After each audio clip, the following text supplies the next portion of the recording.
días. Ánimo. Bueno, estamos iniciando la semana. Ya pasó la semana difícil.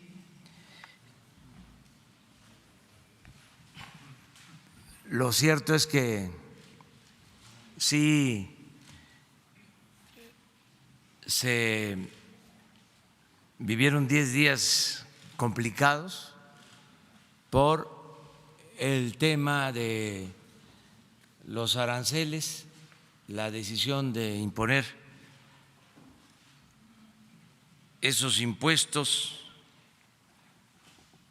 a las mercancías que se producen en México y se venden en Estados Unidos. Entonces sí fueron días difíciles, estuvo muy bien nuestra delegación en Washington y pues fueron buenos los resultados. Lo mejor es de que no entran en vigor esos aranceles el día de hoy.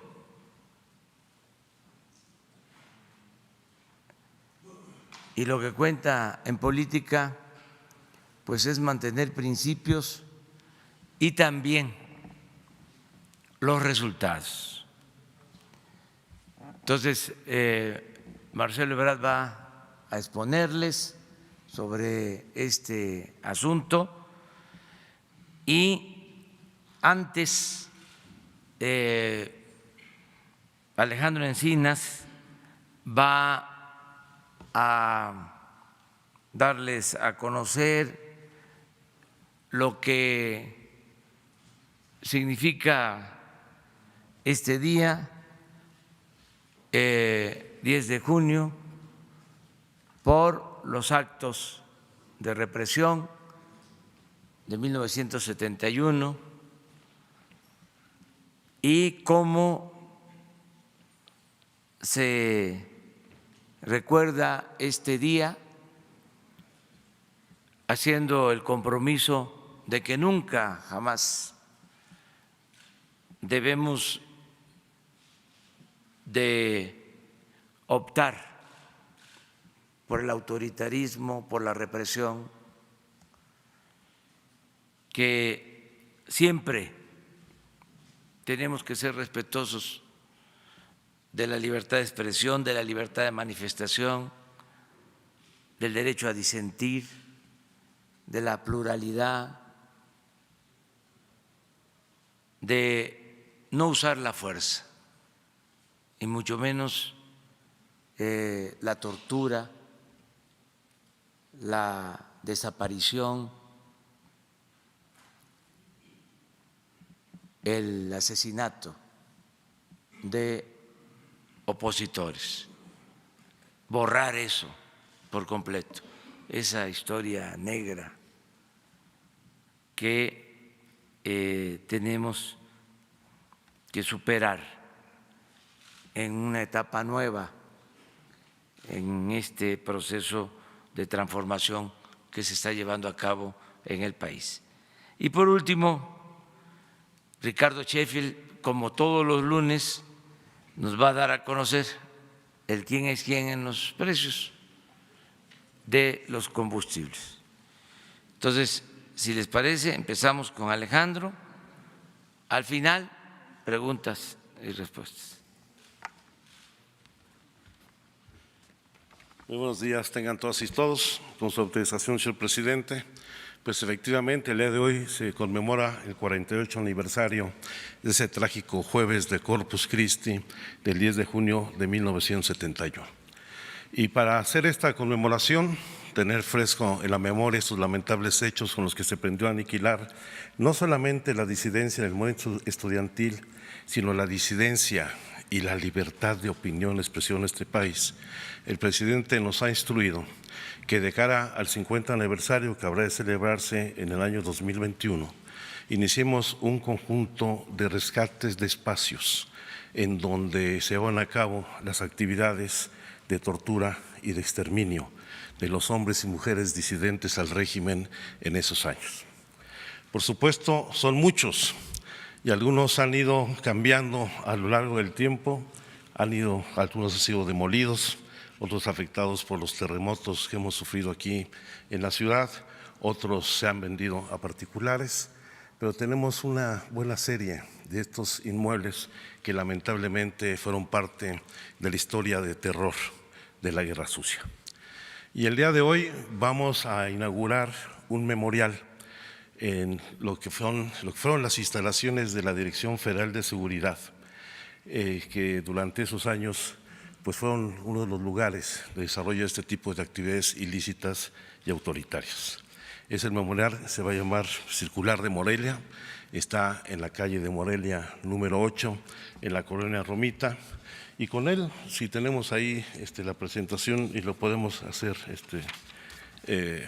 presentar aquí a todos y todos ustedes, pues se pretende recuperar la memoria y documentar las graves violaciones a los derechos humanos que se cometieron ese año, justamente en los sótanos de lo que fue la Dirección Federal de Seguridad y en particular el lugar donde operaba la Brigada Blanca, y con ello se busca dignificar a las víctimas y contribuir a rescatar la memoria colectiva. Pasan las dos siguientes, por favor.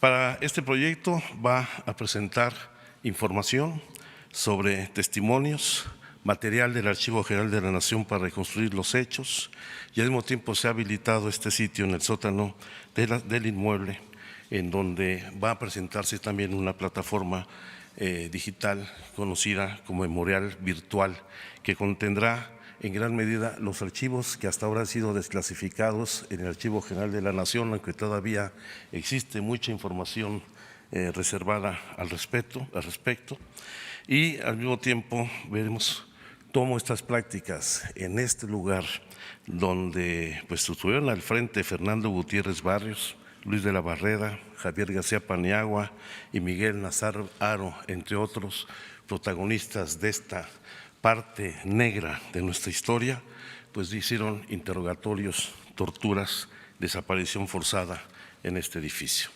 Como lo van a ver, aquí por favor pasamos a las siguientes. Va a estar todo lo que tenemos hasta ahora disponible en una versión digital de los archivos que nos ha autorizado y nos ha entregado el Archivo General de la Nación. Yo espero que pronto tengamos el total de los archivos que se han integrado ya al respecto.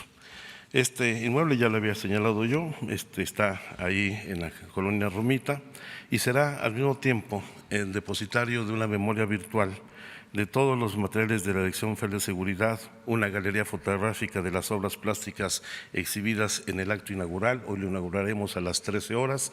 Nos han donado ya más de 100 obras pictóricas, gente que participó en los hechos de toda la época de la Guerra Sucia como parte de su contribución a la memoria, y se presentará el documental La herencia más dolorosa, de la cual presentaremos un corto. Muchos le dicen tráiler, me gusta decirle corto al final de mi intervención y antes de que intervengan dos de nuestros invitados, que son testimonios vivos de lo que se vivió en esos lugares. En este sentido, vamos a seguir rescatando estos espacios de memoria. El siguiente serán los sótanos de la Secretaría de Gobernación. Hay un interés particular del señor presidente de que esto se lleve a cabo. Estamos en estos momentos haciendo los levantamientos topográficos y el rescate de este entorno, y seguramente en los próximos días daremos ya un informe al respecto. Yo les pediría que hiciéramos la presentación. Este es el video que se presentará, tiene en su versión original una duración de 20 minutos. Hoy simplemente vamos a presentar una síntesis de 1 minuto de proyección.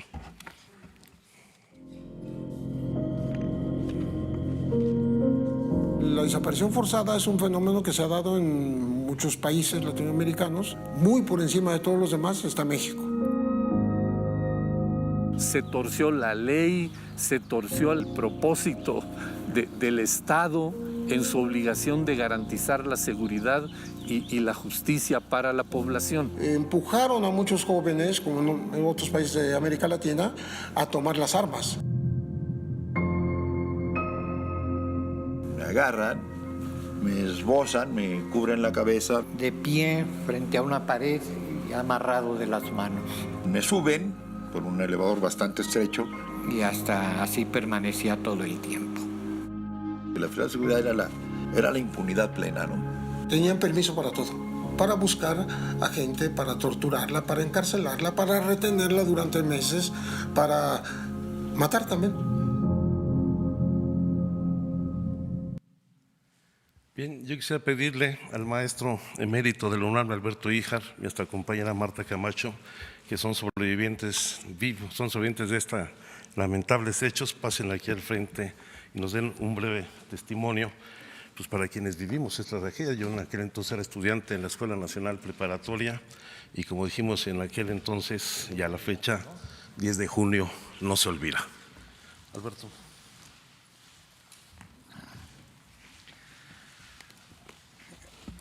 Se trata de liquidar ese nombre ignominioso de guerra sucia para en cambio mostrar la historia dialéctica de México, que no es solo la historia del Estado y las constituciones, sino las luchas populares que desde Yanga en la colonia, Guadalupe Victoria, el primer presidente de México que conservó su nombre guerrillero, y así está registrado en la historia, y los combatientes populares que le siguieron. Esto entonces es la historia de México, esta historia dialéctica de constante relación de estos movimientos desde abajo y a la izquierda para ir construyendo la nación. El memorial que hoy se inaugura, no me gusta memorial porque es muy gringo, el sitio de la memoria, es entonces el primero de una serie que habrá que descubrir los espacios públicos en donde estuvimos secuestrados, torturados, inhabilitados para saber dónde estábamos y hasta la sobrevivencia de algunos, como los que estamos presentes, y la liquidación y desaparición de centenares que ni siquiera supieron dónde estaba. Enhorabuena entonces por ese principio de reconocimiento, resultado de la lucha de numerosas organizaciones de familiares, desde luego la primera Eureka y su huelga de hambre histórica de madres de familia frente a Catedral, las luchas de Josefina, la esposa del doctor Martínez Soriano, y las que han seguido con el Centro PRO, con el Centro Francisco de Vitoria y las numerosas organizaciones que nos manifestamos y que todo el tiempo trabajamos para conseguir que no haya más presos políticos, que aparezcan los que no son desaparecidos, sino tienen rostro, tienen nombre, y es necesario que sean presentados vivos. Y esto incluye el fin a la impunidad y el castigo a los culpables.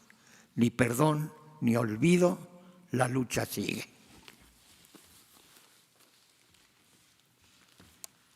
Buenos días, soy Marta Alicia Camacho Loaiza, académica de la Universidad Autónoma de Sinaloa. Junto con mi esposo fuimos desaparecidos el 19 de agosto de 1977, después de torturas inimaginables de todo tipo. Mi esposo fue ejecutado extrajudicialmente, obviamente no nos entregaron su cuerpo ni nada. Yo fui obligada a parir en medio de golpes un hijo 40 días después de estar detenida. De los casos de Sinaloa, mi caso, por llamarlo de alguna forma, es el que tiene más evidencias. Les he dado nombres, domicilios, en la FEMOS, que de nombre muy largo, pero de alcances nulos. Y hasta la fecha es increíble que de Sinaloa es el caso que tiene más elementos y todavía no logramos ni justicia, ni el rescate de la memoria, porque nos cerraron de nuevo los archivos de la AGN, ni nada.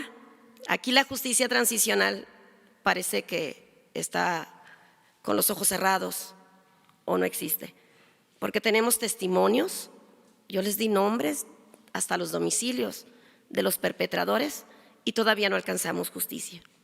Esperamos que en esta ocasión sí podamos alcanzarla. Y me uno también a lo que nos comenta el maestro. Vivos se los llevaron, vivos los queremos. Justicia, ni perdón ni olvido.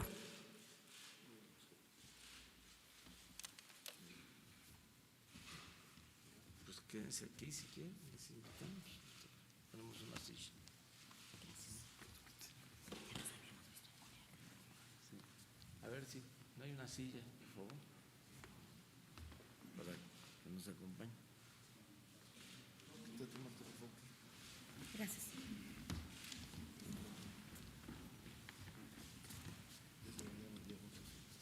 Bueno, vamos a que Marcelo nos explique lo de el acuerdo que se tomó el viernes por la tarde-noche en Washington.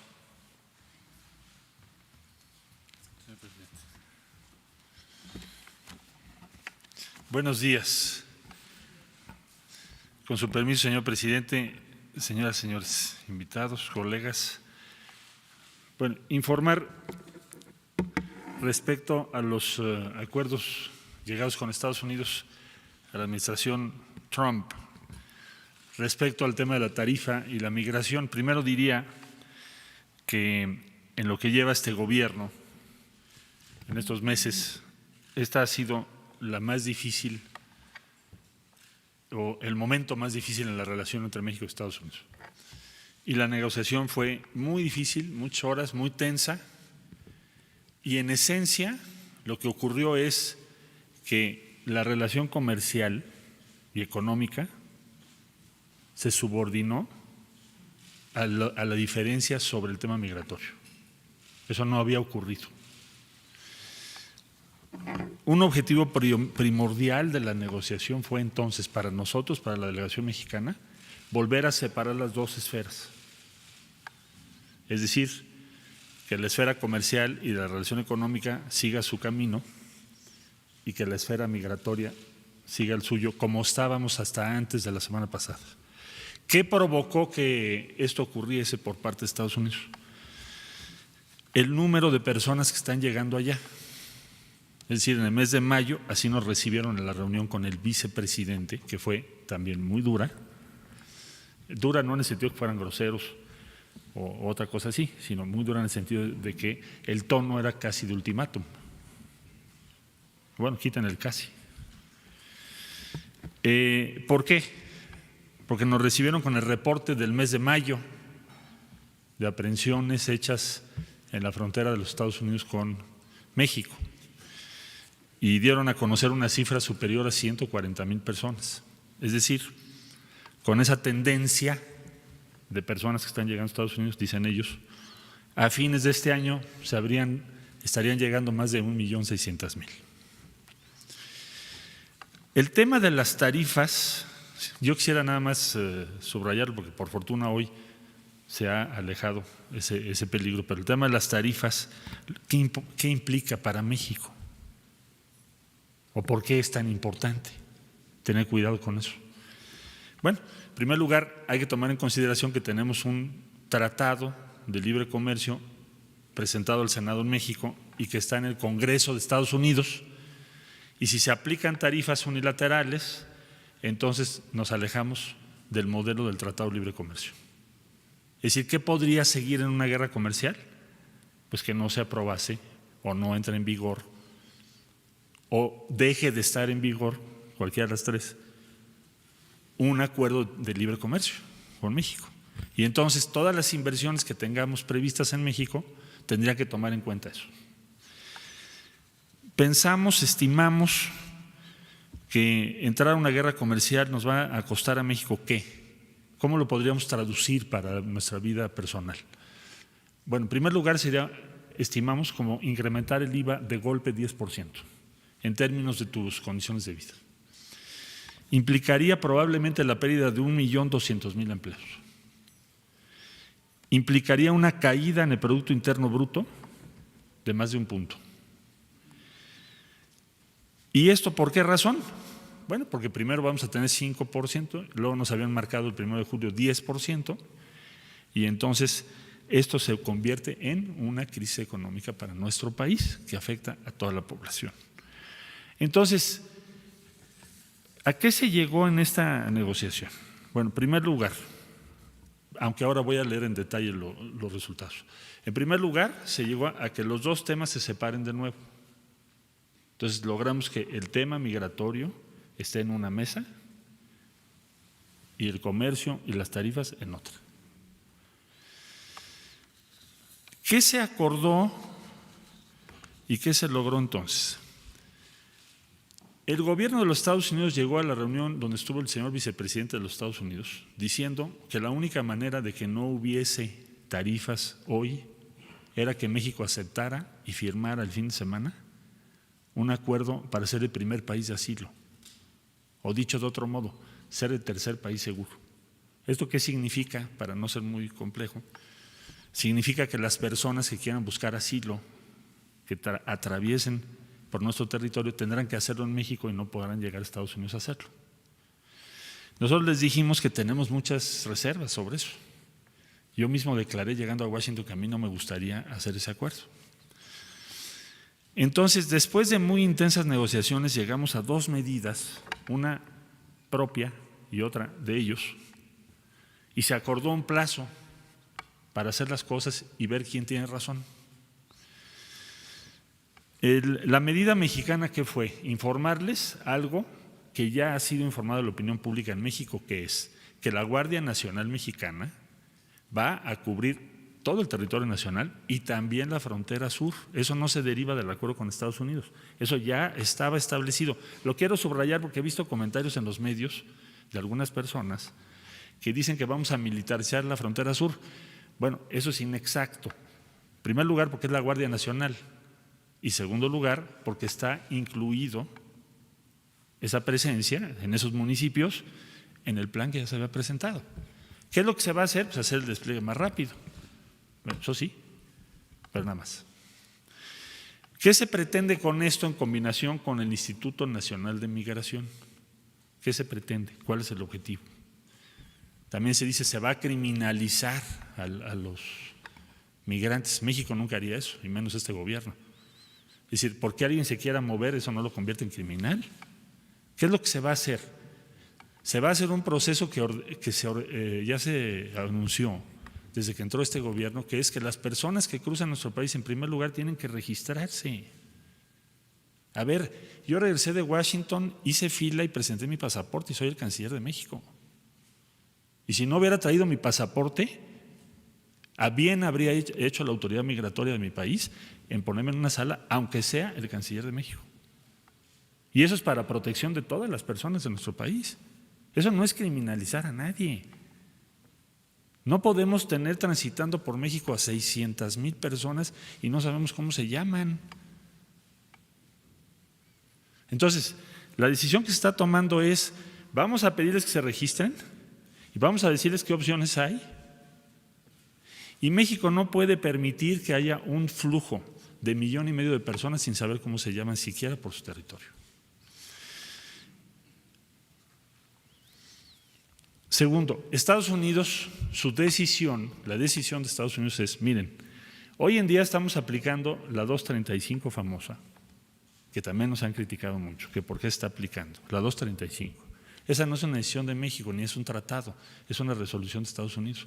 Y esa ley no la hizo el gobierno del presidente Trump, la hizo un gobierno demócrata anterior. ¿Y qué dice esa ley? Persona que esté buscando o esté solicitando asilo de mi lado, ellos dicen que están saturados y que tienen miles y miles de personas. Y a juzgar por las cifras que han dado, pues sí es verdad, porque si tienen 600,000 personas cuando antes solían tener 180,000, pues puede ser que sí estén saturados. Bueno, entonces lo que dijeron es, vamos a poner en México personas que ustedes puedan admitir para que terminen su proceso de asilo. Y es lo que estamos haciendo. ¿Cuántos hemos recibido? Más o menos 10,000 personas, según se informó hoy en la mañana. Para aquellos que dicen que nos van a mandar cientos de miles, hay 10,000. ¿Y por qué estamos haciendo eso? Porque estamos comprometidos con que esa persona termine su proceso de asilo. ¿Por qué no los deportamos? Porque respetamos el derecho de asilo. ¿Por qué los apoyamos? Porque respetamos el derecho de asilo. Bueno, Estados Unidos nos dijo, lo voy a hacer en otros puntos. Bueno, entonces, ¿qué es lo que nosotros vamos a hacer? Pues hacer lo mismo, es decir, vamos a permitir que esas personas terminen sus procesos de asilo. Esa es la medida que Estados Unidos tomó, es la 2. Entonces, el punto 1 es de la Guardia Nacional, el punto 2 es la 235.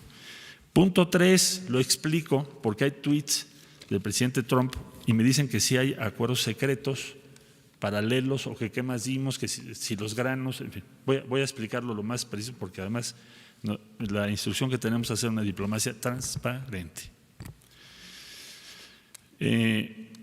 Ambas partes, dice, están de acuerdo en que en el caso de que las medidas adoptadas, ¿cuáles? Las dos anteriores que acabo de explicar, no tengan los resultados esperados, ¿cuáles?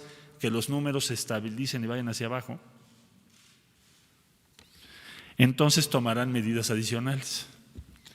Ahora, ¿qué es lo que aceptamos nosotros? Dice, de ser necesario México y los Estados Unidos a fin de enfrentar los flujos migratorios irregulares y las cuestiones de asilo, continuarán sus conversaciones sobre los términos de otros posibles entendimientos. Voy a explicarlo.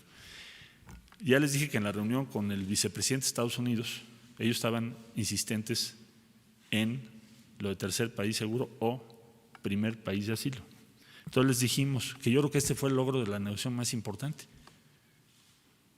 Pues tengamos un plazo para ver si México y lo que está proponiendo tiene razón, y si no, nos sentamos entonces a ver las medidas adicionales que ustedes proponen y otras que pensamos nosotros. Por ejemplo, nosotros que pensamos que un sistema de distribución de responsabilidad sobre asilo tendría que ser regional, tendría que participar la ACNUR. ¿Por qué? Porque es evidente que en Centroamérica tenemos una crisis mayúscula.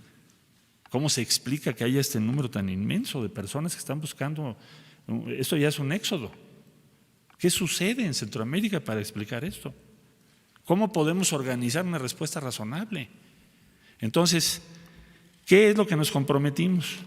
A que si no tienen éxito las medidas que estamos proponiendo, tengamos que sentarnos a discutir con Estados Unidos y con otros países como cuáles, Guatemala, Panamá, Brasil.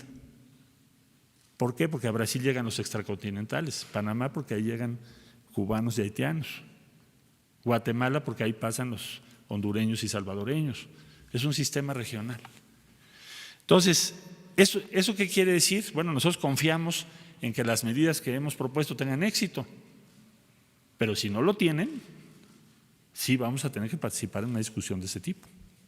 No lo estoy ocultando. ¿Qué implicaría eso y por qué dice hoy el presidente Trump en un tuit que habría que presentarse al Congreso en México esos cambios? ¿Por qué dice eso? Porque se le dijo, yo se lo dije incluso no a él, pero sí al vicepresidente, a los demás, México, si acaso estas medidas no funcionan y tuviéramos que participar en un modelo regional como el que acabo de explicar, tendríamos que presentárselo al Congreso. Es decir, yo tendría que ir al Senado de la República y decir al Senado de la República, oigan, las medidas que tomamos no funcionaron y lo que nos están proponiendo los americanos es esto y esta es la discusión. ¿Y qué podemos hacer y qué no podemos hacer? O sea, no es una decisión del Ejecutivo, tendría yo que verlo con el Senado de la República. Entonces, a eso se refiere. Esta declaración conjunta está firmada y sellada por nosotros.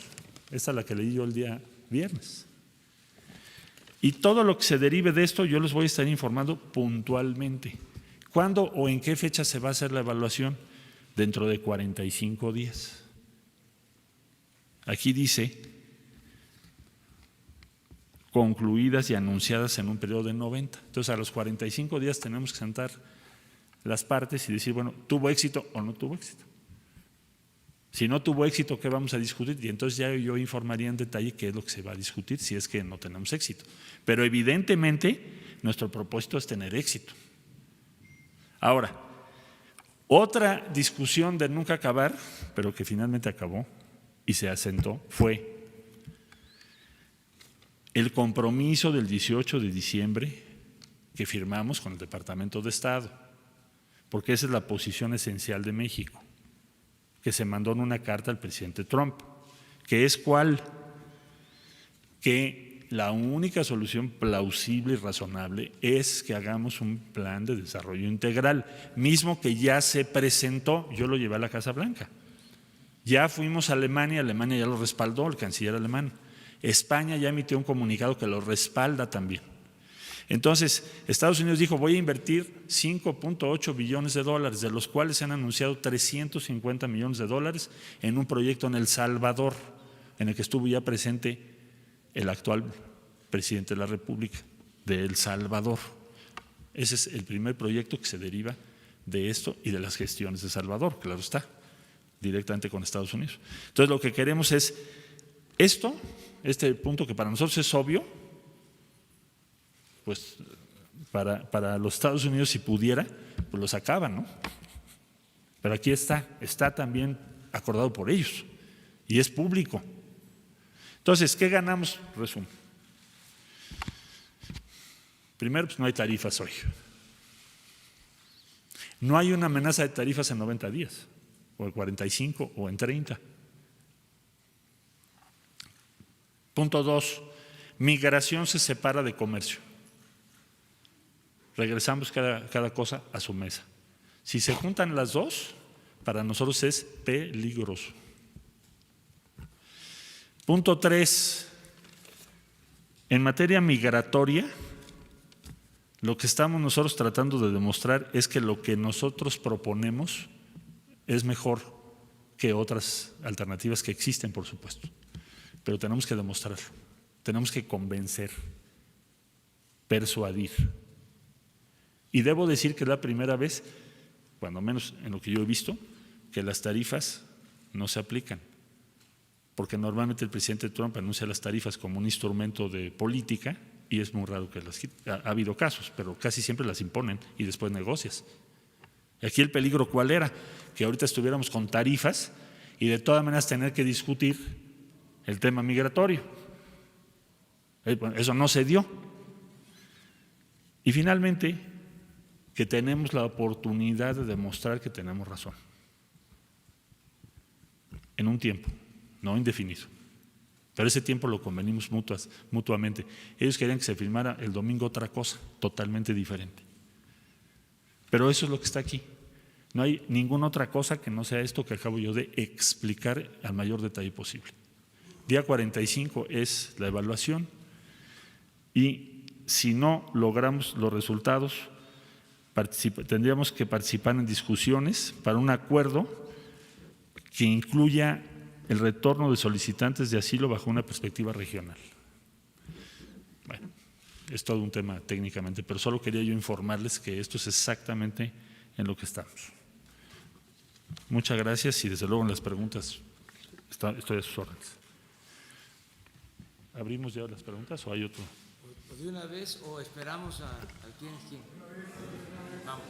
Es que si no luego se les pasa. Bueno, empezamos de izquierda a derecha. Allá atrás, por favor. Ahorita, en un segundo. Sí, buenos días. Canciller, preguntarle por un lado, bueno, que nos explicara lo de los productos agrícolas a que se refiere el presidente Trump y por otro lado, no se ganó solamente tiempo con estos 45 días, ¿será suficiente para disminuir los flujos migratorios? ¿Hasta cuándo se va a desplegar ya la Guardia Nacional para empezar con esta seguridad, o si ya empezó, y qué es lo que veríamos, cuál es su meta en 45 días que se busca lograr mediante este plan. Sí, muchas gracias. Bueno, es que el viernes, jueves, miércoles de la semana pasada, mi horizonte de tiempo eran 2 días.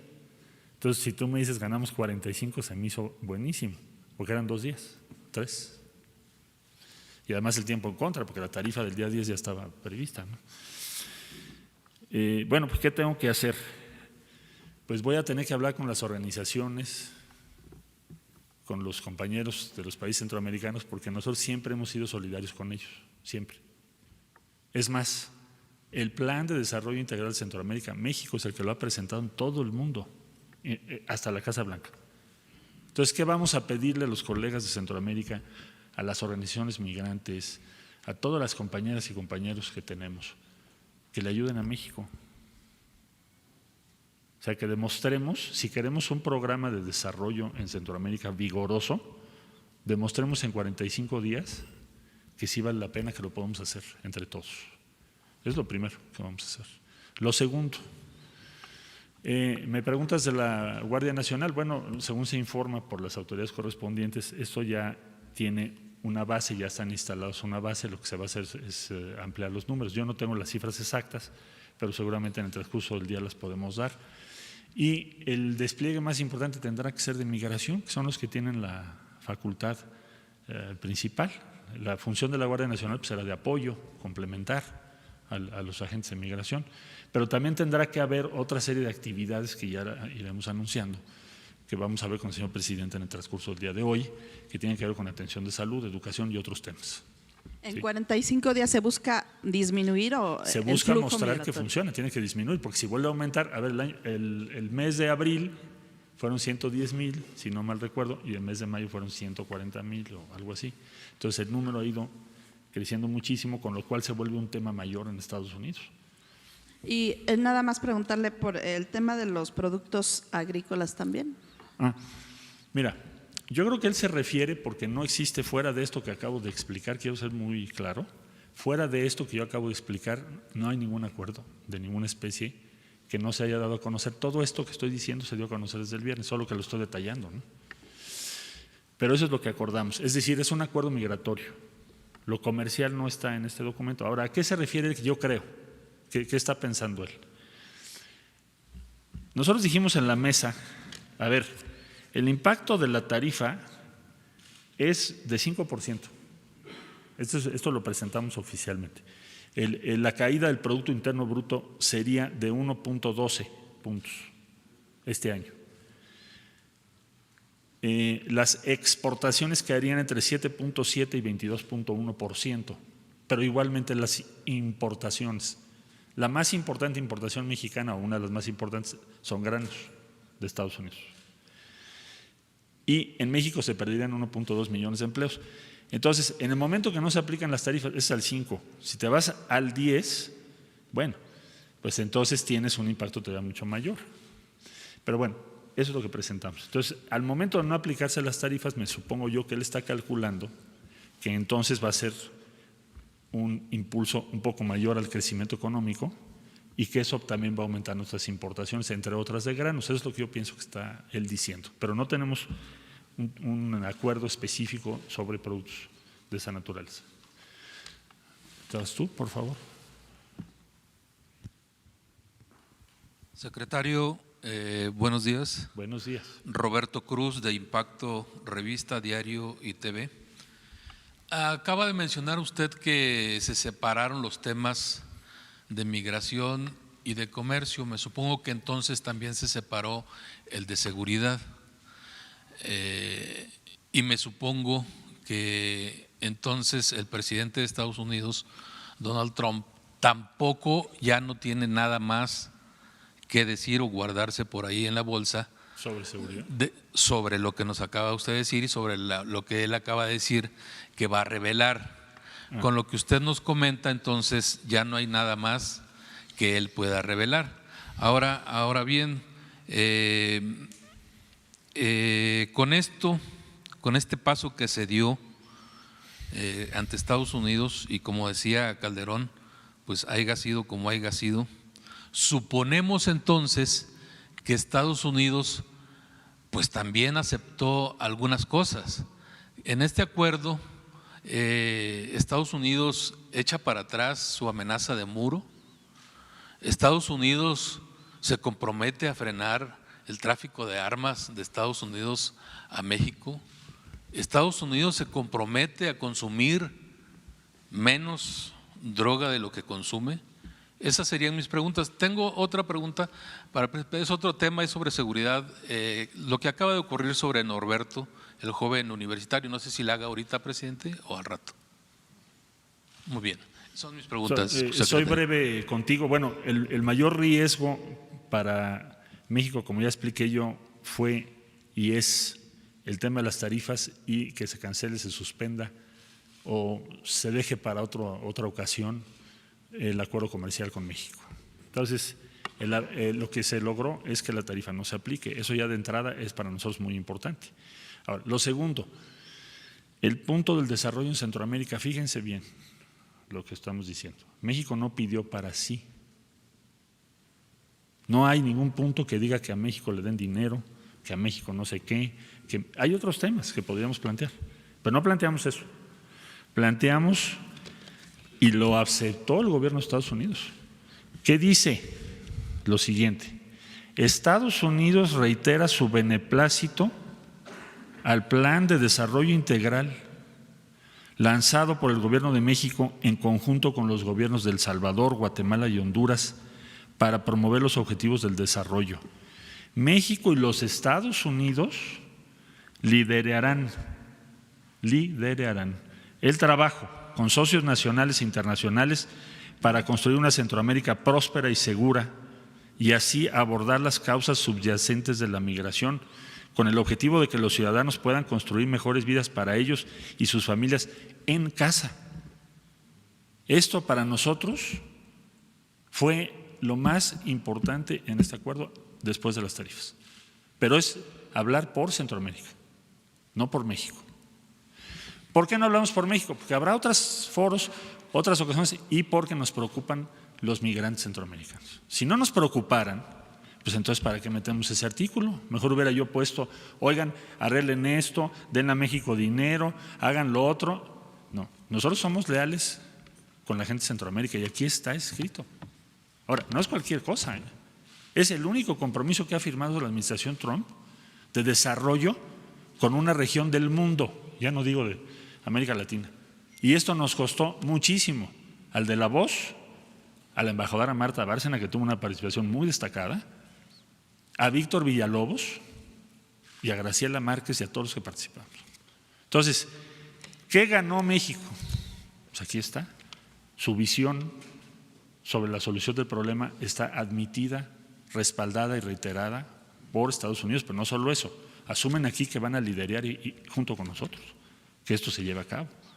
Entonces, nos parece un avance significativo, eso es lo que se logró, además de que no se nos apliquen una tarifa. Voy allá, por favor. ¿Van a ser de 5 a 8 preguntas o una? 2, si me permite, canciller. Preguntarle, entonces no se tiene, usted dice que las negociaciones iniciaron muy duras. ¿No llegó a Estados Unidos con una cifra de disminución del paso de migrantes, una cifra o un porcentaje de cuántos migrantes buscan que ya no crucen su frontera? Sí. Bueno, ellos dicen que cero. Digo, que cero, que no pasen por México. Pero evidentemente yo creo que esa es una posición imposible, muy difícil. Entonces, a ver, en la primera reunión que tuvimos, nosotros planteamos que se podría reducir el flujo de manera más o menos apreciable, importante, en 5 meses. ¿Por qué 5 meses? Porque el presidente Trump en su tuit de la tarifa nos había manejado 5 meses, ¿te acuerdas? 5, 10, 15, 20, 25. Desde luego que una tarifa de 25 es un colapso de la economía mexicana, sin duda. Pero el plazo, digamos, así lo entendimos, de 5 meses estaba ahí establecido. Entonces, primero fue desechada la postura o la posición mexicana o no se tomó como suficiente en esa reunión, por eso tuvimos una reunión el día siguiente. ellos estaban insistentes en que México ya firmara un acuerdo de tercer país seguro. ¿Esto qué significa? Que las personas que van hacia Estados Unidos se queden en México y hagan su trámite de asilo en México, no en Estados Unidos. Nosotros les dijimos que no nos parecía aceptable ese tema. Ahí empezó la discusión. Eso fue el día que tuvimos la reunión, que fue el miércoles. Todo el jueves fueron los razonamientos de nosotros sobre estos 4 temas, los 4 que les llamó felizmente nuestra embajadora los 4 pilares de esta posible negociación. Entonces, eso fue todo el jueves. Hasta el viernes dijimos, bueno, a ver, aquí hay una cosa. Si lo que nosotros decimos funciona, entonces ayúdanos en Centroamérica a que haya mejores condiciones de desarrollo. Y ya lo que importa no es el medio para lograrlo, sino el fin, que es que el flujo migratorio tenga números razonables. Ellos dijeron, bueno, si no funciona tu medida, entonces tú vas a tener que discutir la que yo propongo, que se nos hizo un trato razonable. Es decir, si nosotros tenemos razón, pues ya salimos adelante. Si no tenemos razón, tenemos que volver a hacer una ronda de conversaciones y negociaciones para buscar otras medidas. Especialmente, ¿cuál van ellos a proponer? Pues esa, el primer país de asilo. ¿Qué es lo que nosotros decimos? Tiene que estar ACNUR, tiene que ser regional. Eso fue lo que dijimos en la mesa. Todo esto que estoy diciendo es lo que se acordó. No hay otra cosa. Yo les dije claramente ahí, por eso lo menciona hoy el presidente Trump, que si tuviéramos que llegar al escenario de que las medidas que nosotros tomamos no funcionan, cualquier cosa que acordamos, yo tengo que ir al Senado de la República. México no puede hacer acuerdos que no sean del conocimiento del Senado de la República. Y por eso lo dice hoy. Porque se lo subrayé, se lo dejé muy claro al equipo negociador del presidente. Entonces, en 45 días, México no tiene un compromiso ya firmado de reducción de migración específico. Es decir, está abierto todavía en 45 días o sea, a no negociación. Tengo una cifra, porque si hubiese una cifra la habría yo puesto aquí, es lo que estás tú preguntando. Si hubiera una cifra que yo tengo que lograr, aquí estaría. Pero no hay una cifra. Es de que tenga, como lo pusimos es, no tengan los resultados esperados. Pero ¿no se dificulta cuando se inicia en una negociación donde usted dice ya, ellos querían 0 migración, en 45 días se puede esperar que también sea una meta así de ambiciosa? Te entiendo, yo diría que si sigue subiendo el número y el flujo de personas que no sabemos cómo se llaman por México, nuestro argumento no va a tener, ¿qué significaría? Pues que no tuvimos éxito. Si hay una reducción en esa condición, pues entonces habremos tenido éxito. Y eso nos da un enorme elemento de negociación frente a Estados Unidos. Perdóneme una cosa más, nada más. Decía que Estados Unidos no quería incluir… Réplica.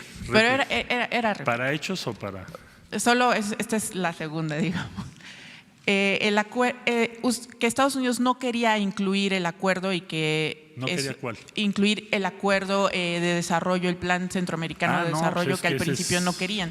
¿Cuáles eran las razones que le dieron para no incluir? Porque para ellos no creen incluir? en eso. Ellos creen… A ver, vamos a entender algo que yo me tardé un poco en comprender adecuadamente. Es decir, el gobierno de Estados Unidos hoy piensa que no debe haber ningún migrante que llegue.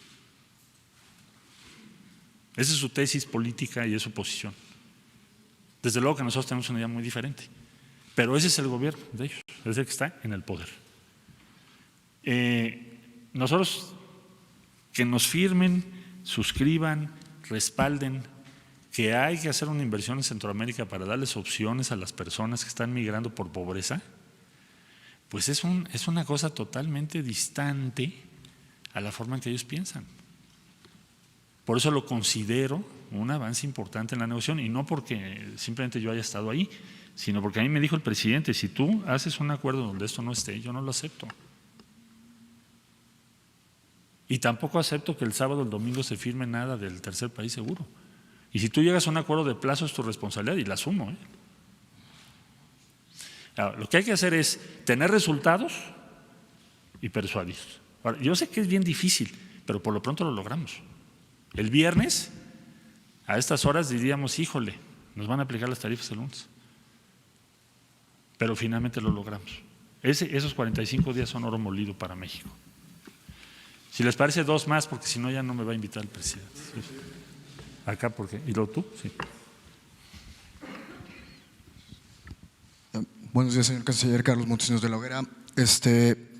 En concreto, ¿qué le va a pedir a sus colegas de Centroamérica, ya que entendemos que pues, todavía no están dando el plan de desarrollo?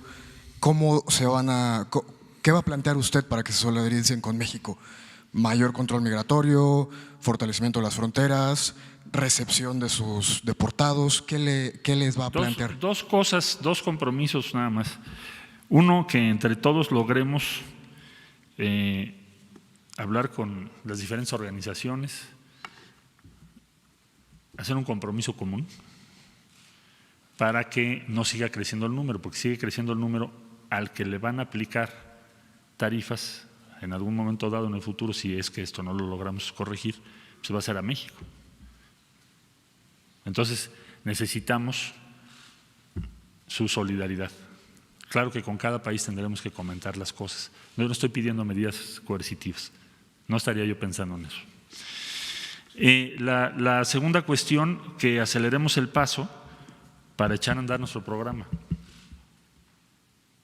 O sea, el plan que acabo de decir depende de una serie de proyectos, en fin, que no es el motivo de esta conferencia, pero la instrucción que me ha dado el presidente es que tendría que empezar antes de los 90 días, el plan. Porque así como ellos tienen prisa, nosotros también. Me refiero a Estados Unidos, no a los países centroamericanos. Y si me permite, ahorita tengo una pregunta para el subsecretario Encinas, señor presidente. Con esto cerramos el capítulo. Señor presidente, buenos días. Señor canciller, señor subsecretario, tenemos una reunión pendiente encomendada por el presidente desde hace 2 semanas. Ha sido un mes muy intenso para México. Sí. Desde luego que hubo críticas por su llegada anticipada a Estados Unidos. Seguramente aprovechó todo ese tiempo. Obviamente la incertidumbre rodeaba el escenario nacional. Y bueno, naturalmente se generó aquí una convocatoria para una concentración masiva en Tijuana, promovida en este espacio. Y bueno, en el caso de una negociación fallida, el acto programado en Tijuana hubiese sido, si lo tratamos de contextualizar, en la primera derrota cívica cultural en la precandidatura de Donald Trump. Esto debido a que México pudo haber buscado una reorientación hacia el mundo hexapolar y al mismo tiempo de que 25.4 millones de votos dentro de Estados Unidos estarían en riesgo para el republicano. La pregunta es, ¿qué tan significativa fue la advertencia del consenso popular en las negociaciones que sostuvo con el equipo norteamericano? El himno nacional lo dice, ¿no? Y retiemble en sus centros la tierra. Esperaríamos también réplicas al interior de Estados Unidos. ¿Y qué tanto lo hizo valer? Yo diría que lo más importante que hubo en todas esas largas horas que tuvimos de negociaciones fue el respaldo de la gente en México. Y por eso pues llegamos hasta las últimas horas de esa posible negociación, planteando estos elementos que están aquí. Los hicimos valer en cuanto a que los resultados nos parecen son favorables. Yo no diría, si tú pones una comparación quién ganó qué, lo más importante es que no nos aplicaron tarifa, no tenemos una contracción económica, no vamos a pagar un IVA de 25% o 26% de un día para el otro. Y en todo esto que se combinó, México tiene o preservó la posibilidad de demostrar que lo que está diciendo tiene validez. Ahora, si fallamos y si no tenemos resultados, pues entonces sí ya no vamos a tener argumentos sólidos para plantear una ruta diferente. Entonces tenemos que tener éxito, estamos obligados a ello. Pero ese derecho lo hicimos valer. Muchas gracias. Pues es que ya… Sabemos, pero hay 2 preguntas que quisiera hacerle, que creo que cierran esta situación. Primero, las repercusiones, presidente y canciller, las repercusiones que va a tener el regreso de los migrantes a México en tanto dura el proceso de asilo. ¿Cuáles van a ser las repercusiones y qué se va a hacer en ese sentido? Y la segunda, de una vez el hago para que no se pierda más tiempo. Se logró lo de los aranceles, pero ¿qué hay de los tomateros? Se tocó el tema porque están en una situación muy difícil. ¿Y qué hay de ellos? ¿Se logró o algo o no? Todo el ambiente de la relación, la esfera de la relación con Estados Unidos, porque es una prioridad de su presidente y ahora ya van a empezar su campaña. El día 18 de junio empieza la campaña ya, algo así. Porque el tema prioritario, el top, es migración. Todo el ambiente de la relación con México depende de eso. Los tomates también, en fin, todo lo que se quiera. Entonces, nos estamos rifando mucho en estos próximos días para demostrar que efectivamente puede haber soluciones efectivas, razonables. Y si logramos eso, pues muy probablemente, muy seguramente vamos a poder navegar otros problemas. El que tú me preguntas, el tomate es uno de ellos. No obedece necesariamente a la migración, pero nos ayuda en el ambiente general. ¿Cuáles van a ser las repercusiones? Bueno, si tenemos éxito, pues el número de personas que estén esperando su asilo en México va a decrecer. O sea, si tienes éxito en cuanto al flujo se reduzca, que podamos hacer programas para que las personas o se queden en el sur de México o se queden en sus países, pues entonces vas a recibir cada vez menos de estos 10,000 que ahora están en México. Entonces vamos a prepararnos para poderles ofrecer pues trabajo y condiciones favorables para ese tiempo, esa estadía que puede ser larga, pero si tenemos éxito no tiene por qué crecer ese número.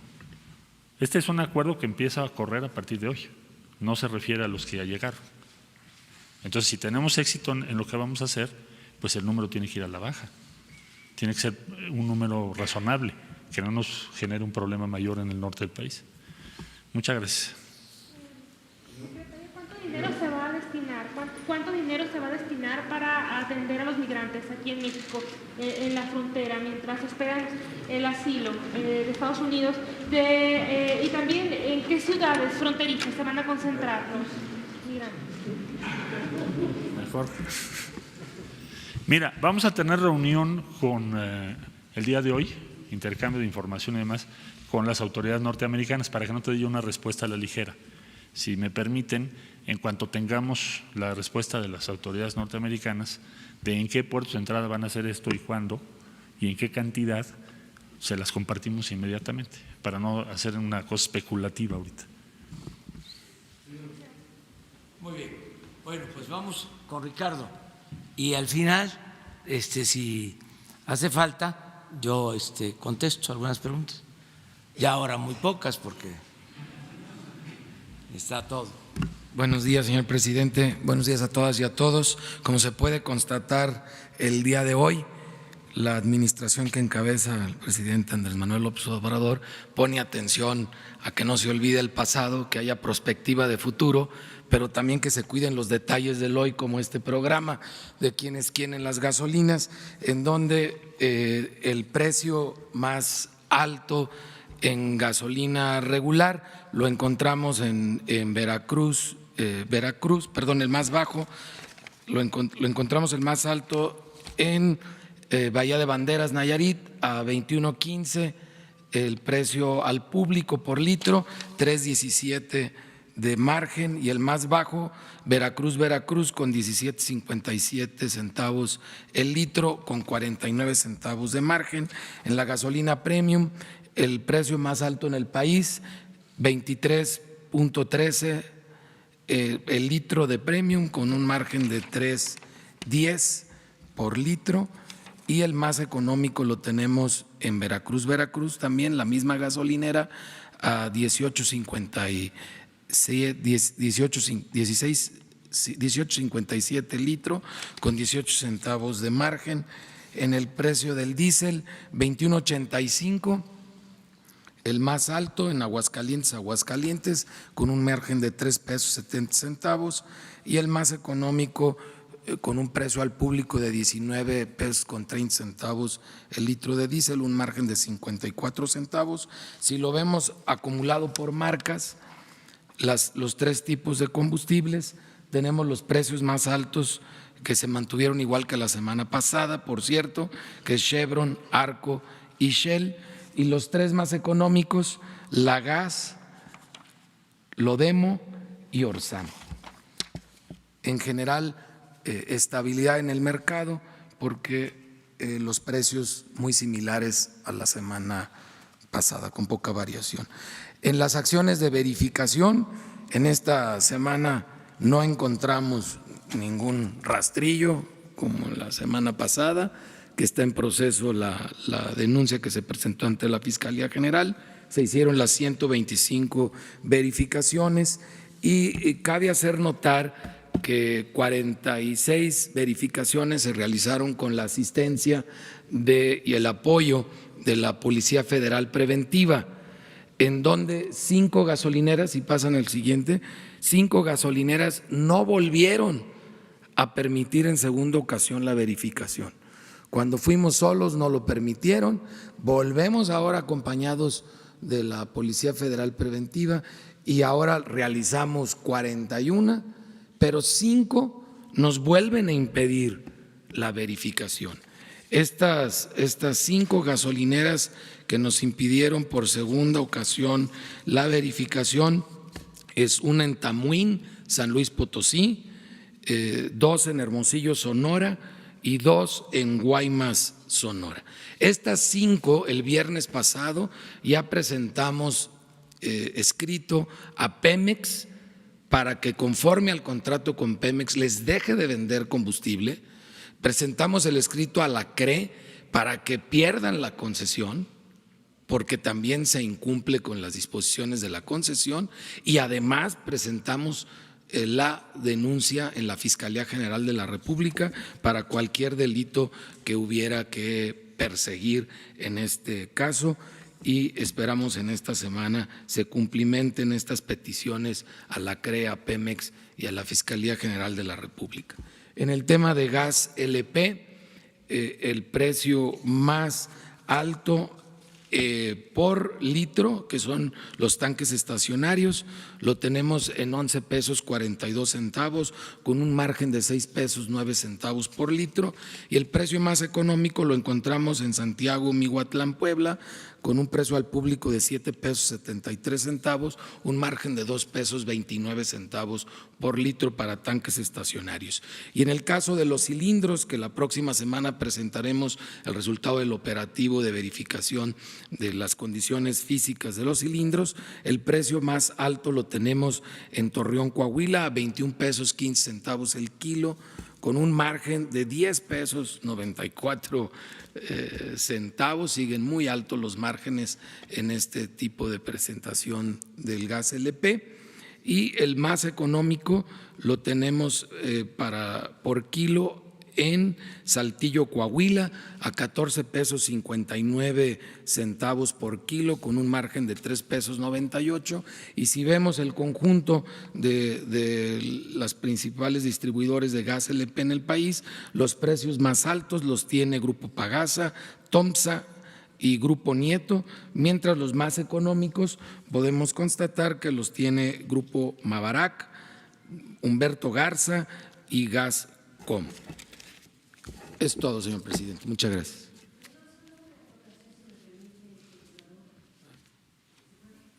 Sí. ¿Hubo algún impacto, Rocío Méndez, Noticias MBS, después de que se eliminó este subsidio a la gasolina premium? Gracias. En esta semana no notamos ninguna variación, como ustedes lo pueden constatar. Bueno, pues la verdad es que no somos pitonizos. No nos corresponde a nosotros estar haciendo proyecciones al tema. Nosotros hacemos verificaciones en campo, son 10,000 productos y servicios que monitoreamos a través de quienes quieren el precio. Solo reflejamos hechos que están sucediendo en el mercado. Ya veremos la próxima semana qué reflejan los números. A Ricardo, si no mal recuerdo, si la cifra no me falla, ya son en todas estas semanas de ejercicio alrededor de 50 gasolineras o un poco más de 50 gasolineras que no se han dejado verificar en todas estas semanas. Me has platicado tú, Ricardo, de esta situación difícil, no solo de que no se dejan verificar, sino la situación de los verificadores en cuanto a que son amenazados, intimidados, levantados, etcétera. Yo les preguntaría, ¿habrá un esfuerzo desde el Ejecutivo para que no se les dé tantas oportunidades a los empresarios, a los gasolineros, y que no se dejen verificar? Es decir, porque ahora la primera es que se les cobra una multa que a veces ni pagan. La segunda, la fuerza pública, que ya vimos, y tú lo estás diciendo ahora, tampoco sirve porque van con la fuerza pública y se siguen negando a verificar. Y la tercera es ya dejar en la mesa de Pemex y de la CRE la posibilidad de que dejen o no de operar. La pregunta es, ¿habrá un esfuerzo desde el Ejecutivo, desde la Presidencia, desde la Procuraduría, para que se acompañe de un esfuerzo legislativo y los gasolineros desde la primera vez que no se dejan verificar, inmediatamente se les retire la concesión? Estamos hablando de 12.500 estaciones de servicio en el país, alrededor de 330 después de enero, febrero y marzo, que se tuvo el combate frontal al huachicol, que dio muy buen resultado, como ha informado el señor presidente. 330 no volvieron a abrir. De las que quedan, efectivamente son menos de 60 que se han negado a ser verificadas, y estamos hablando de más de 2,000 gasolineras ya verificadas en este semestre. Entonces el número es relativamente bajo, y de estas casi 60 son 5 nada más que se da un segundo paso porque ni con fuerza pública respondieron, y este segundo paso pues ya es definitivo, pues van a dejar de estar operando. Yo creo que es muy importante que respetemos el Estado de Derecho y vamos agotando las diversas instancias que la ley y la norma establecen para dar esa seguridad jurídica a todos, no solo a los consumidores, sino también a los proveedores de bienes y servicios. Y en el caso de, como efectivamente comenté en una entrevista contigo, donde encontramos en enero y febrero múltiples ocasiones, sobre todo en Tamaulipas, Michoacán y Sinaloa, de presencia de personas con armas de alto calibre en las gasolineras, afortunadamente en estas últimas semanas ya no nos hemos enfrentado a este fenómeno. Entonces yo veo que va habiendo un avance, creo que es importante respetar la ley, y respetando la ley vamos poniendo en el lugar a cada quien. Como dice el señor presidente, ese frijol con gorgojo hay que ir separando. Los gorgojos no son la mayoría y los vamos separando y vamos procesándolos conforme marca la ley. ¿No sería una prioridad, digamos, cambiar las leyes o empujar este cambio de las leyes para que sea desde la primera vez cuando se les retire la concesión y sea, digamos, se les castigue? Porque parece ser que a veces tienen mucha manga ancha y pueden hacer con la autoridad lo que quieran. Más que la ley, lo que hay que hacer es valer los contratos de las concesiones, porque ahí está ya escrito. Hay que hacer respetar lo que ya está escrito. No es realmente la necesidad de una reforma de fondo, sino de la aplicación de la ley que ya existe. Gracias. Bueno, miren, para redondear, primero a la pregunta sobre las gasolinas, reitero el compromiso de no aumentar en términos reales los precios de las gasolinas, del gas, del diésel, de la luz. Así de claro. No van a aumentar en términos reales, porque ahora que Hacienda aplica una disminución en el subsidio a una de las gasolinas, de inmediato salen nuestros adversarios a pronosticar que ahí viene un gasolinazo. No van a haber gasolinazos.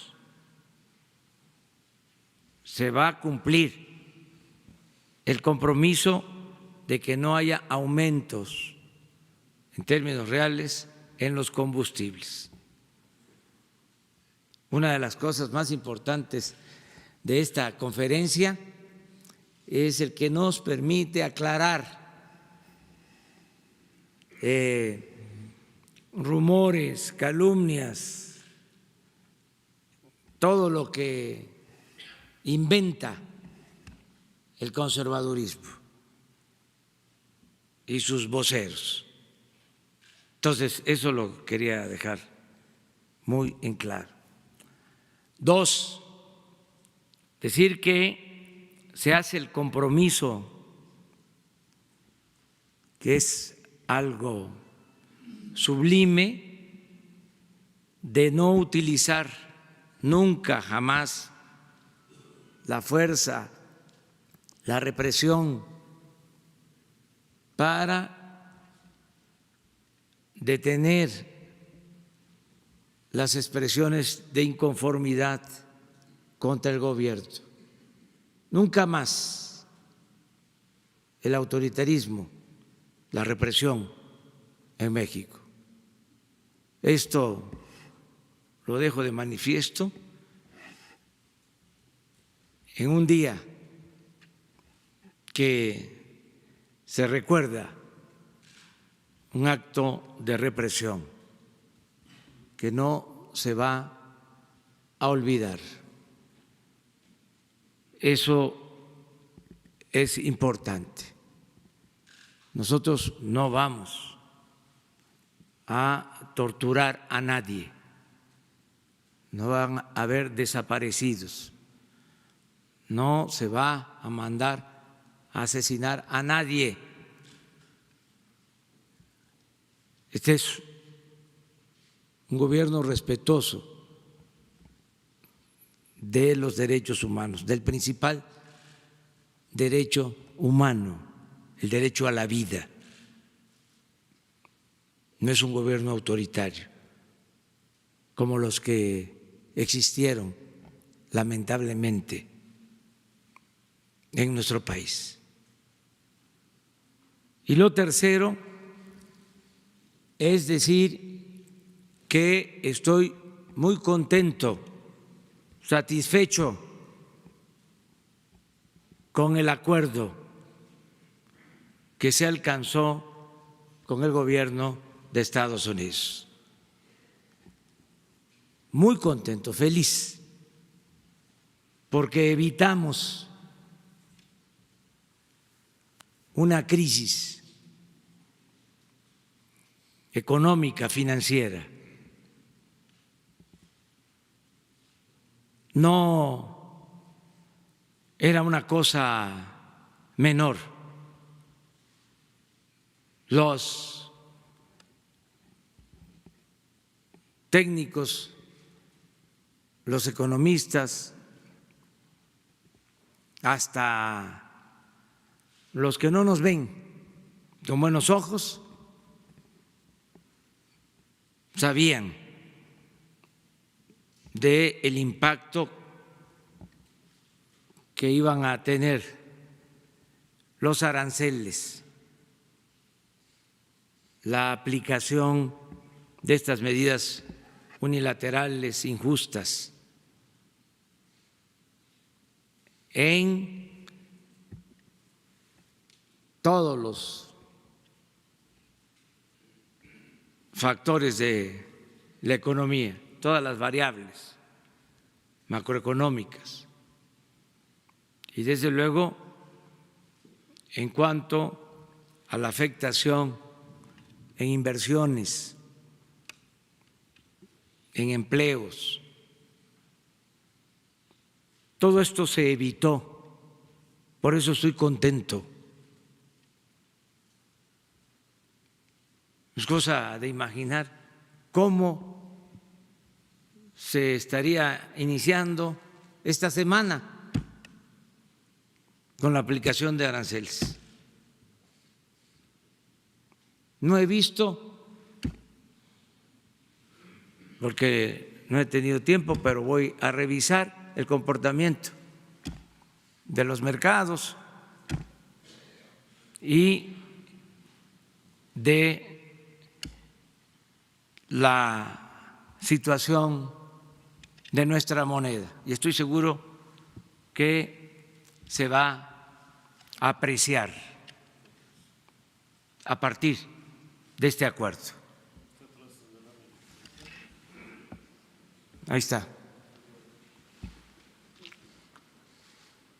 del viernes a la fecha, como 40 centavos ganó nuestro peso.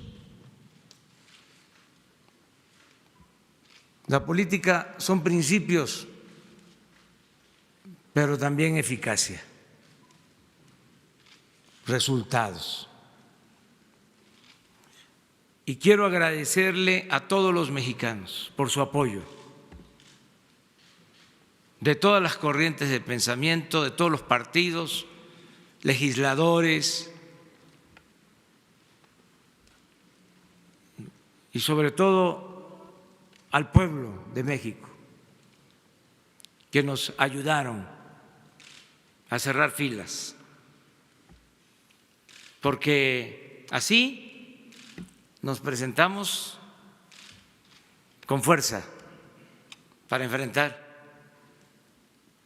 esta amenaza. Agradecerle mucho también a los ciudadanos estadounidenses que actuaron de manera comprensiva con México.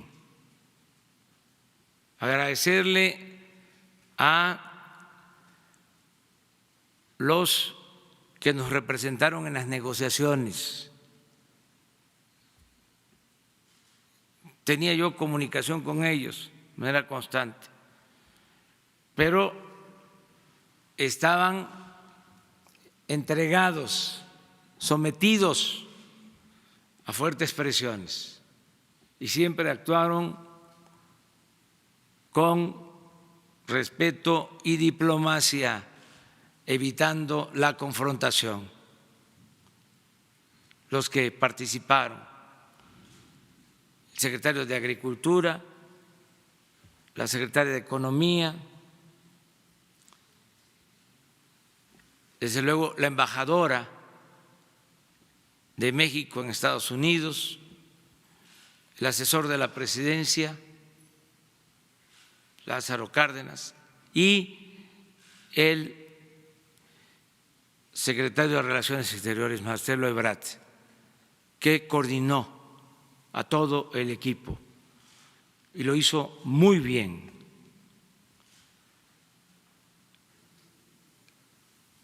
Agradecer también a los que participaron en la negociación por parte del gobierno estadounidense, porque escucharon, no se cerraron, hubo encuentros, según me informa Marcelo, en ocasiones respetuosos, con actitudes respetuosas pero ríspidas. Y a pesar de eso, nunca dijeron ya no queremos hablar con ustedes, que es muy importante el diálogo, siempre hablar ante cualquier situación. Yo tuve que, confieso, rehacer mi discurso el viernes. El discurso que iba yo a pronunciar el sábado era distinto al que terminé dando el sábado, porque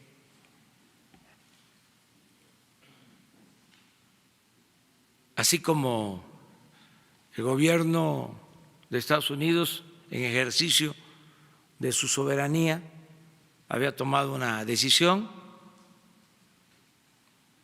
y tenían ellos ya, tengo información, borradores para la aplicación de tarifas. de aranceles, nosotros estábamos preparados. Y lo quiero resumir en un fragmento que le pedí ahora a Jesús que sacara de mi discurso de Tijuana, el que terminé dando a conocer, y a ver si lo ponemos.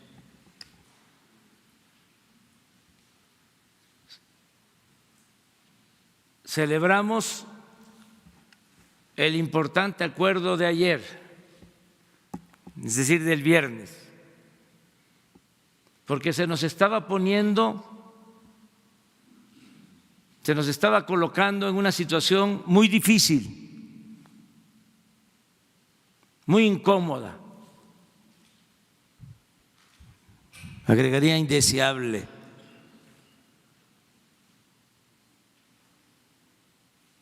La de tener que aplicar a ciertas mercancías de Estados Unidos las mismas medidas, restricciones comerciales similares a las que se iban a imponer a las exportaciones mexicanas. Sí está claro, ¿verdad? Confieso que a título personal, como persona, como ciudadano, rechazo los actos de represalia y la ley del talión. Soy un pacifista convencido, inspirado en los ejemplos de Gandhi, de Martin Luther King, de Nelson Mandela. Sin embargo, como jefe y representante del Estado mexicano, no puedo permitir a nadie que se atente contra la economía de nuestro país, y menos que se establezca una asimetría injusta, indigna para nuestro gobierno y humillante para nuestro pueblo. Afortunadamente ayer se impuso la política sobre la confrontación, el viernes por la tarde-noche, y debo reconocer que hubo voluntad para buscar una salida negociada al conflicto de parte del presidente Donald Trump y de sus principales colaboradores. Al presidente Donald Trump, por eso, lo repito, no le levanto el puño, sino una mano abierta y franca. Y le reiteramos nuestra disposición a la amistad, el diálogo y la colaboración. Y agrego, por el bien de nuestros pueblos. Esta es la esencia del discurso del sábado. Quiero también aclarar que hablé por teléfono con el presidente Trump y aun cuando la evaluación comienza en 45 días, yo propuse, y así está en el acuerdo, que cualquier decisión que se tome se haga en un plazo de 90 días.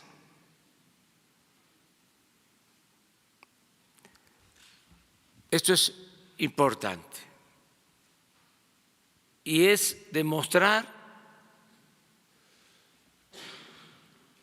que se puede atemperar el flujo migratorio sin el uso de la fuerza, respetando los derechos humanos, con programas de apoyo a la producción y al empleo para que la gente no se vea obligada a emigrar, que la migración sea opcional, no forzada. Esa es nuestra apuesta.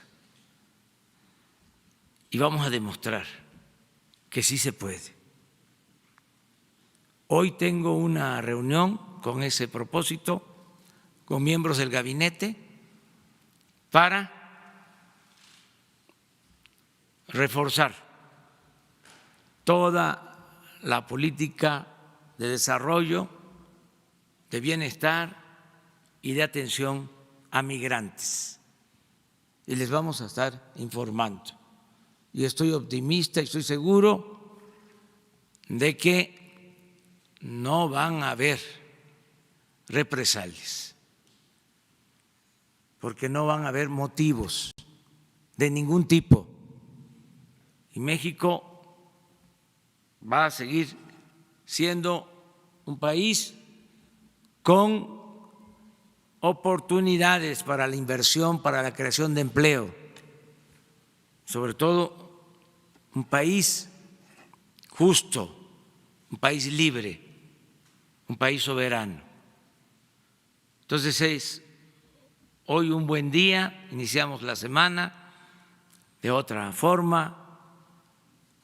Tampoco crean que no dormíamos, estábamos relajados.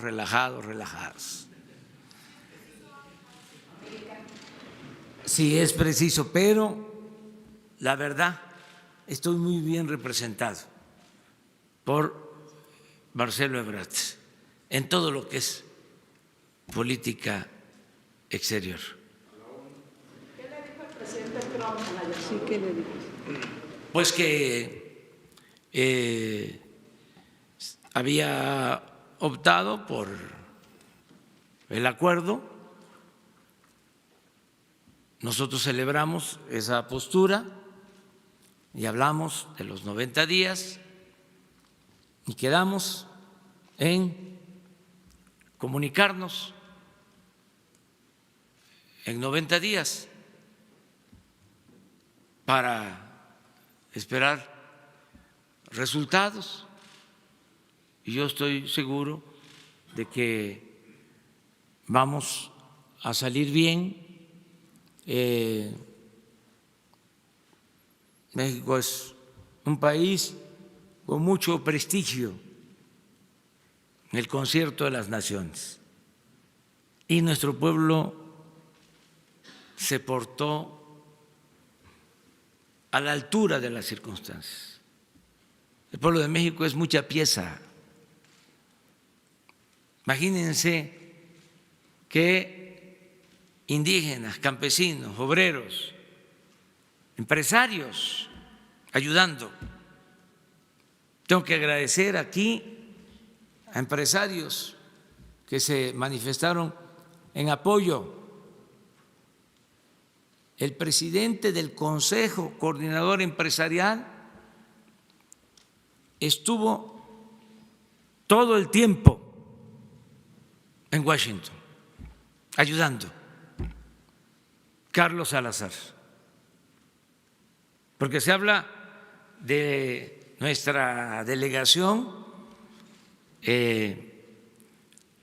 gubernamental, pero hubo una delegación del sector privado encabezada por Carlos Salazar, presidente del Consejo Coordinador Empresarial.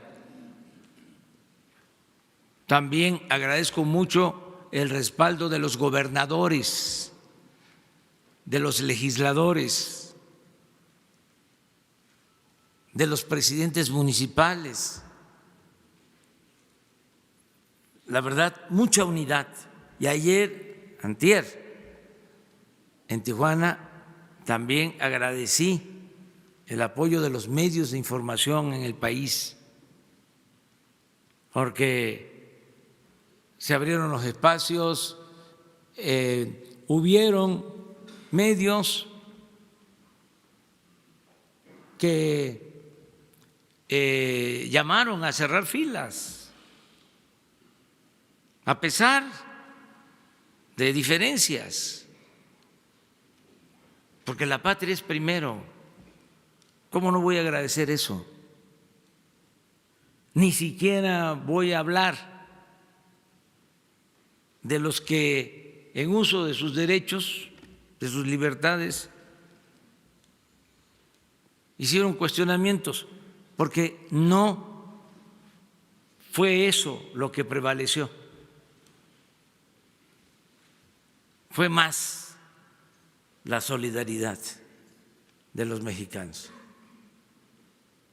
Y decirles, hoy iniciamos la semana en una circunstancia distinta y vamos a cumplir los compromisos y vamos hacia adelante. Sí, 3, porque ya me tengo que ir exactamente a la reunión para que no fallemos. A ver. Presidente, y aprovechando que está también el secretario Marcelo Ebrard, ya se iba. Bueno, hace algunos años, a principios del 2000, ustedes enfrentaron una situación muy parecida y realmente la resolvieron, la inseguridad. Hoy encontraron el cuerpo del joven Norberto Ronquillo, secuestrado hace una semana. Era alumno de la Universidad del Pedregal. Es un hecho que vuelve otra vez a lastimar a la Ciudad de México.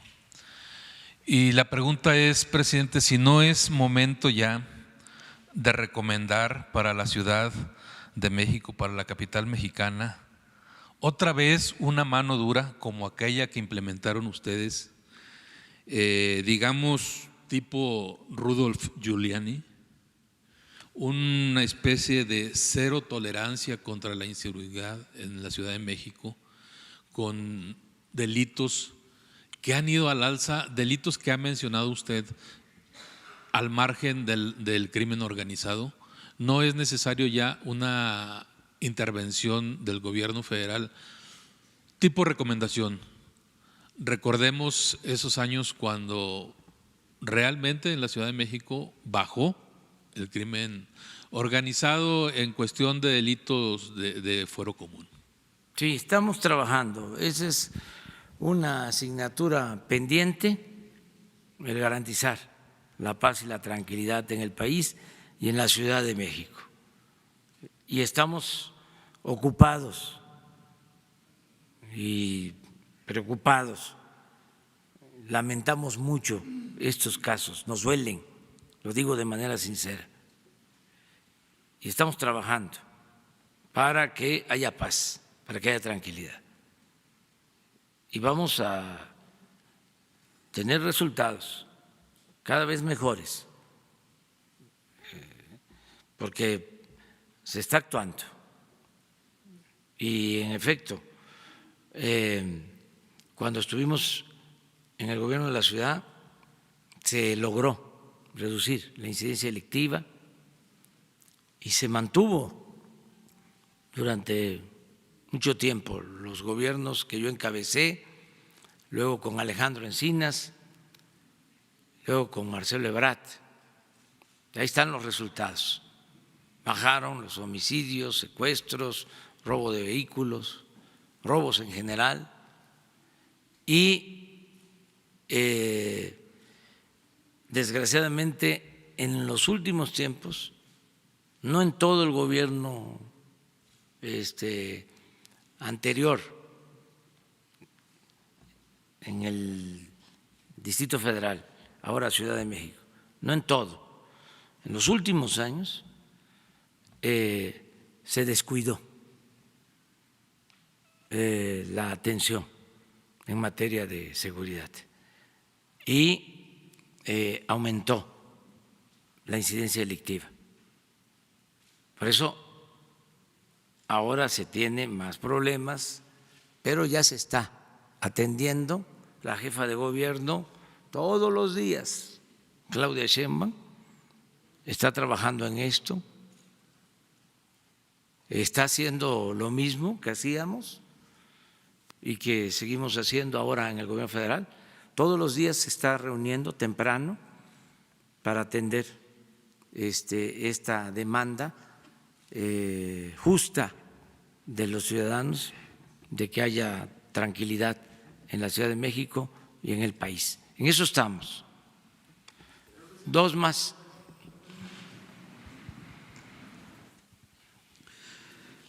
Jefe del Estado mexicano, Carlos Pozos, reportero de Petróleo y Energía. Algunos mexicanos se sienten orgullosos por la manera que se llevaron a cabo estas negociaciones con Estados Unidos. Algunos otros más quieren saber qué otras estrategias, acciones de las que se han hablado aquí para evitar que se repita este tipo de incertidumbres con Estados Unidos u otros países y saber, presidente, hoy por hoy, en una escala del 1 al 100, ¿qué condiciones hay para la firma del TECMEC? Bueno, hoy les decía, tengo una reunión terminando con el gabinete casi por completo, por entero, para la implementación del plan que nos permita cumplir los compromisos y evitar en el futuro cualquier amenaza de imposición de aranceles. Y estoy seguro de que vamos a tener buenos resultados. Y también puedo decir, respetando la autonomía del Senado, porque el Poder Legislativo es independiente, pero hay un ambiente político muy favorable, yo diría inmejorable, para que se ratifique en el Senado el Tratado de Libre Comercio entre México, Estados Unidos y Canadá.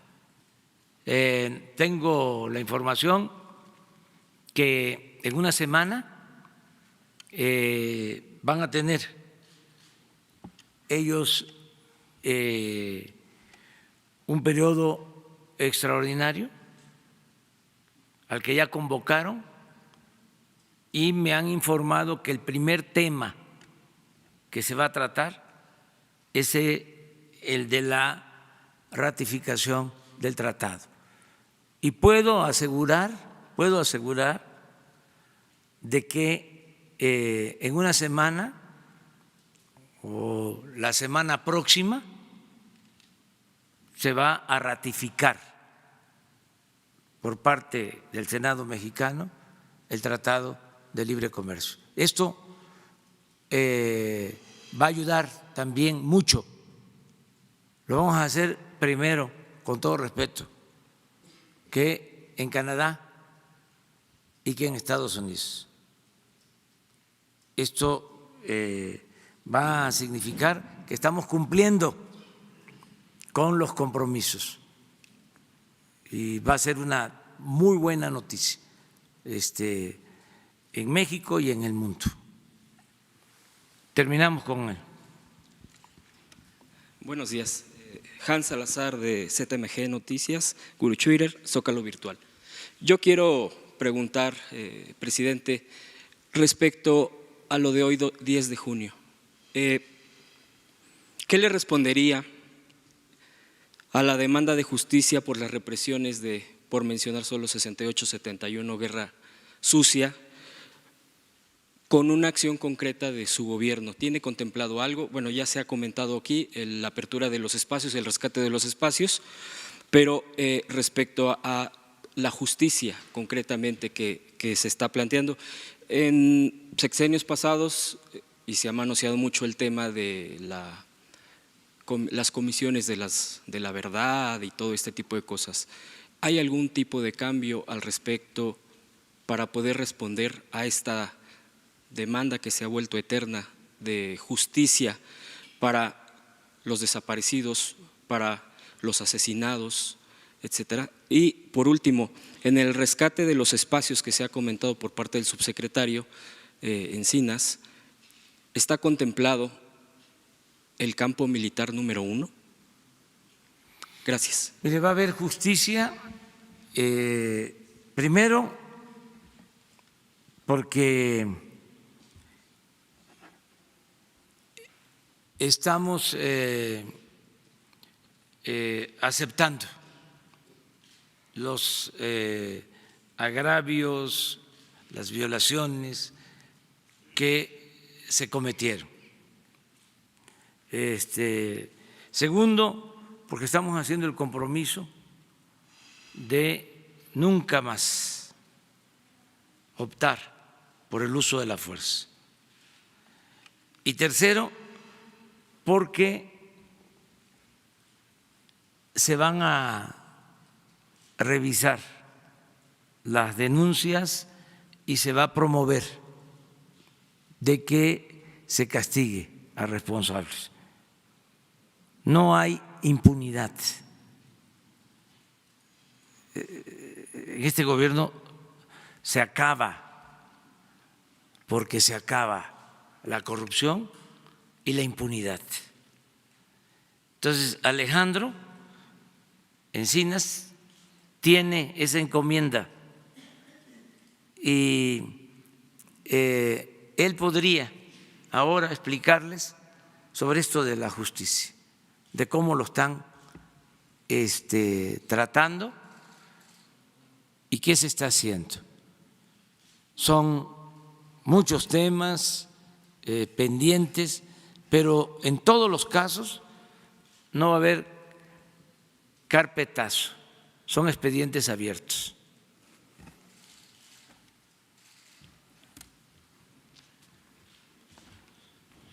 Por supuesto que vamos a continuar con todas las investigaciones sobre los crímenes cometidos en el pasado. Más aún, en la Comisión Nacional de Búsqueda hemos integrado un área especializada para el esclarecimiento de la verdad y atender la demanda de todas las organizaciones y las familias y los propios agraviados para atender esta situación que data de más de 50 años en algunos casos. Y en todos aquellos casos donde tengamos la posibilidad de acreditar las responsabilidades, de lindar las responsabilidades, vamos a proceder. De acuerdo a la última reforma, el reglamento de Estado de Gobernación, vamos a instalar ya una unidad para el fortalecimiento de todo el sistema judicial. Dentro de esta estaremos discutiendo los temas vinculados con la justicia transicional y justamente es el área que estará encargada del conocimiento de la verdad de los hechos en el pasado. Sí.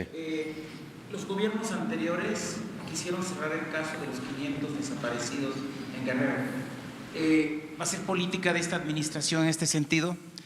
El fin de semana fueron liberados 15 presos políticos del CECOP, del Consejo de Ejidos y Comunidades Opositores a la Parota en Guerrero. ¿Se va a reunir usted con ellos? ¿Están pidiendo reunirse con usted? Ya tuvimos comunicación el mismo sábado, particularmente para generar las condiciones de que esta liberación no genere mayores tensiones en el municipio de Acapulco, particularmente en la región de Cacahuatepec y esta parte donde se encuentra el proyecto, o se encontraba el proyecto de la Parota, y esperemos que esta liberación ayude a crear un clima de pacificación y entendimiento para no continuar con la confrontación entre las propias comunidades de esta región. Muchas gracias. Nos vemos mañana.